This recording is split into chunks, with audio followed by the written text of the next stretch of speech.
Hey everyone, this is Aman Mishra. Welcome to our channel Cosmos Institute of Science.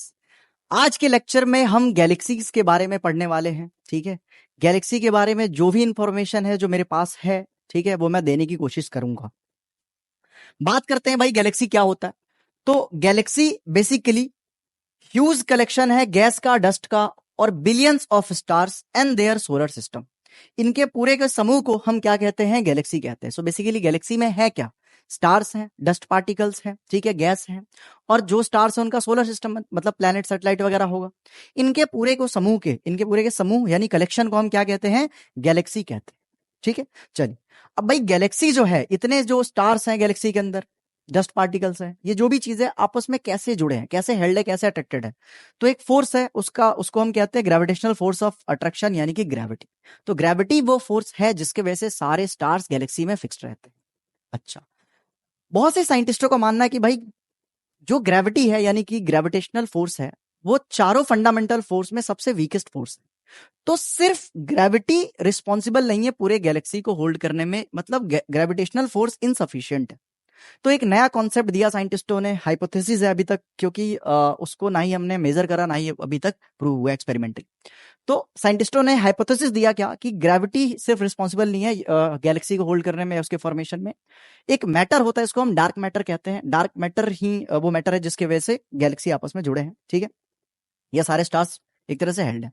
तो ये एक अलग concept है. डार्क मैटर, डार्क एनर्जी क्या होता है, इसके बारे में डिटेल लेक्चर उसी के स्पेसिफिक वीडियो में हम लेंगे. अभी हम सिर्फ गैलेक्सी के ऊपर फोकस करते हैं. आगे बात करते हैं. जैसे हमारे यूनिवर्स में बहुत प्रकार के गैलेक्सी हैं, बहुत सारे शेप्स के गैलेक्सी हैं. उनमें से जो हमारी गैलेक्सी है उसका नाम है मिल्की वे. ठीक है, तो मिल्की वे गैलेक्सी हमारी. अच्छा, जो भी गैलेक्सी होता है उसके सेंटर में एक सुपर मैसिव ब्लैक होल होता है. मतलब गैलेक्सी के सेंटर में एक सुपर मैसिव ब्लैक होल पाया जाता है. अब ये सुपर मैसिव ब्लैक होल की खास बात क्या है? इसका जो मास है वो 10 मिलियंस से लेकर के बिलियंस ऑफ सोलर मास के बराबर हो सकता है. यानी कि हमारे सन से मिलियंस बिलियंस टाइम्स ज्यादा मास या ज्यादा बड़े होते हैं कौन? Galaxy. Super massive black hole होते हैं. ठीक है, जो कि गैलेक्सी के सेंटर में पाए जाते हैं. ठीक है, अच्छा देखो, ये जो सुपर मैसिव ब्लैक होल है ये आसपास के स्टार्स या जो भी एनर्जी है उसको क्या करता है? स्वेलो करता है, निगलता है. और जो भी लाइट वगैरह है इसके इवेंट होराइजन में ऐसे फंसे रह जाते हैं. और ये जो ग्लोइंग डिस्क बनाते हैं इसको हम एक्रीशन डिस्क कहते हैं, जो बहुत ज्यादा ग्लो करता है. अब ये सुपर मैसिव ब्लैक होल, सभी को पता, अगर ब्लैक होल है तो ब्लैक होल ऐसी चीज है जहां पे, ऐसी इवेंट है जहां पे कोई किसी भी चीज का बैक नहीं हो सकता. यानी कि ब्लैक होल की ग्रेविटी इतनी स्ट्रांग होती है कि इवन लाइट भी यहां से स्केप नहीं करता. तो जो भी एनर्जी होता है वो इवेंट होराइजन के आसपास ऐसे रोटेट करते रहता है, जिसको हम एक्रीशन डिस्क कहते हैं, जो बहुत ज्यादा ग्लो करता है. और कुछ रेडिएशंस, इलेक्ट्रोमैग्नेटिक रेडिएशंस को ब्लैक होल क्या करता है? अपने से इमर्ज करवाता है. ठीक है, ऐसे जेट्स या एक तरह से कहते हैं पल्सर के फॉर्म में. ठीक है, इस इवेंट को हम क्वेजार कहते हैं. इस इवेंट को हम क्या कहते हैं भाई? क्वेजार कहते हैं. क्वेजार. अब क्वेजार के बारे में पिछले वीडियो में बता चुका हूं कि हमारे यूनिवर्स में सबसे ब्राइटेस्ट थिंग है क्वेजार.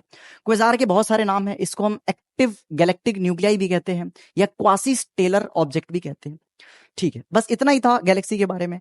टाइप्स ऑफ गैलेक्सी की बात करें तो 6 टाइप्स के गैलेक्सी हैं. सबसे ज्यादा जो हमारी मिल्की वे और एंड्रोमेडा गैलेक्सी जो कि हमारी पड़ोसी गैलेक्सी है, वो भी स्पाइरल शेप की है. यानी पहला तो स्पाइरल शेप आता है, दूसरा आता है इरेगुलर शेप के गैलेक्सी जिनका कोई फिक्स्ड शेप नहीं है.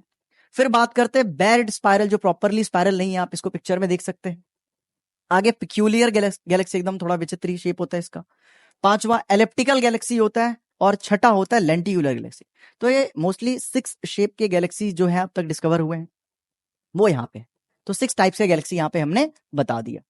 अब आगे बात करते हैं. हमारी वाली गैलेक्सी का नाम तो क्या है? मिल्की वे गैलेक्सी है. अब मिल्की वे गैलेक्सी, क्योंकि उसी गैलेक्सी में रहते हैं, तो अपने खुद की गैलेक्सी को देख नहीं सकते. हम पड़ोसी गैलेक्सी को देख सकते हैं, खुद के गैलेक्सी को देख नहीं सकते. बट फिर भी कुछ पार्ट मिल्की वे का हम ऑब्जर्व कर सकते हैं. जब कभी आप पहाड़ों पे जाओ या फिर गांव वगैरह में जाओ जहां पे लाइट पोल्यूशन नहीं है, लाइट नहीं है वहां पे, ठीक है, तो वहां पे आप ऑब्जर्व कर सकते हो मिल्की वे के कुछ पार्ट. हम माउंटेन्स वगैरह पे जाते हैं तो ऐसे क्लाउडी स्ट्रिप नजर आती है स्टार्स का, जिसमें बहुत ज्यादा स्टार्स पाए जाते हैं. ये हमारे मिल्की वे का एक तरह से पार्ट है. ठीक है, आप इसको माउंटेन वगैरह यहीं पे ऑब्जर्व कर सकते हो जहां पे लाइट वगैरह नहीं होते हैं. तो ये हमारे मिल्की वे का थोड़ा सा ग्लिम्स आप ले सकते हो स्ट्रिप के फॉर्म में, जो हम देखते हैं.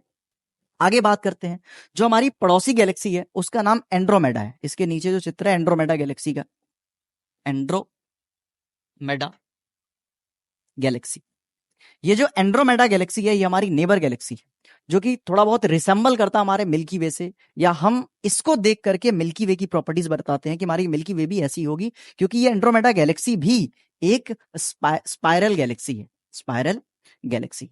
अच्छा देखो, क्योंकि मिल्की वे एंड्रोमेडा दोनों स्पाइरल गैलेक्सी है, तो हम ऑब्जर्व करते हैं नाइट स्काई को तो उसके कुछ पार्ट को ही देख पाते हैं, पूरे पार्ट को देख नहीं पाते हैं, क्योंकि अगेन उसी गैलेक्सी में रह रहे हैं तो उसको हम ऑब्जर्व नहीं कर सकते।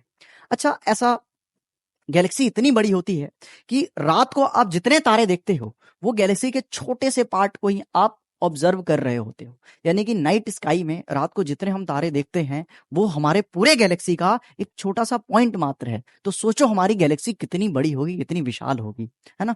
चलो आगे बात करते हैं, कि कितने गैलेक्सी हो सकते हैं यूनिवर्स में।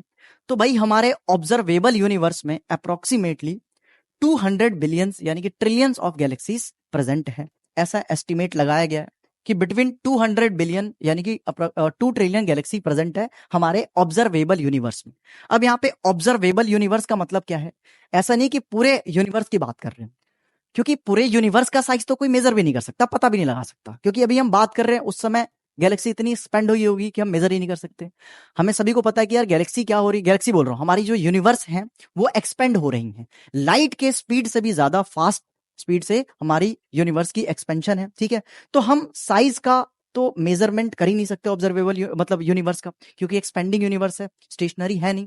अभी तुम नापने का सोचोगे 1 सेकंड बाद पता नहीं कितनी बड़ी हो गई। तो हमारी यूनिवर्स बेसिकली एक्सपेंड हो रही है, बिग बैंग थियरी भी इस बात को बताती है, ठीक है। तो मतलब कहते हैं क्या कि हाँ, हमारा जो ऑब्जर्वेबल यूनिवर्स है वो पूरे यूनिवर्स का उतना ही पार्ट है जितने पार्ट के लाइट को हम अब तक डिटेक्ट कर पाए हैं या जितना ऑब्जर्व कर पाए हैं। इसी को ऑब्जर्वेबल यूनिवर्स, यानी ऑब्जर्वेबल यूनिवर्स पूरा यूनिवर्स नहीं है, यूनिवर्स के साइज को आप मेजर भी नहीं कर सकते हो, इम्पॉसिबल है, क्योंकि वो एक्सपेंड हो रहा है, फैल रहा है लाइट के स्पीड से भी ज्यादा फास्ट से। तो एक ऑब्जर्वेबल यूनिवर्स का छोटा सा यहाँ पे रिप्रेजेंटेशन है डायग्रामेटिक, जिसको आप देख सकते हैं। ये सारी गैलेक्सीज हैं हमारे ऑब्जर्वेबल यूनिवर्स में, जिसको हमने अब तक हबल स्पेस टेलीस्कोप या जो भी हमारे मॉडर्न टेलीस्कोप है उससे हमने ऑब्जर्व करा है। तो इतना ही था गैलेक्सी के बारे में, ठीक है। और डिटेल लेक्चर आते रहेंगे ऐसे ही यूनिवर्स कॉस्मोलॉजी सीरीज में हमारे। अगर आपको ये हमारी सीरीज पसंद आ रही है तो इस वीडियो को अपने फ्रेंड्स के साथ शेयर कर सकते हैं, अपने रिलेटिव्स को शेयर कर सकते हैं इसे। अगर ऐसे ही इंफॉर्मेटिव वीडियो चाहिए आपको तो हमारे चैनल को सब्सक्राइब कर सकते हैं और बेल आइकन दबा सकते हैं ताकि आपको नोटिफिकेशन इसका प्राप्त हो जाए। Thank you so much.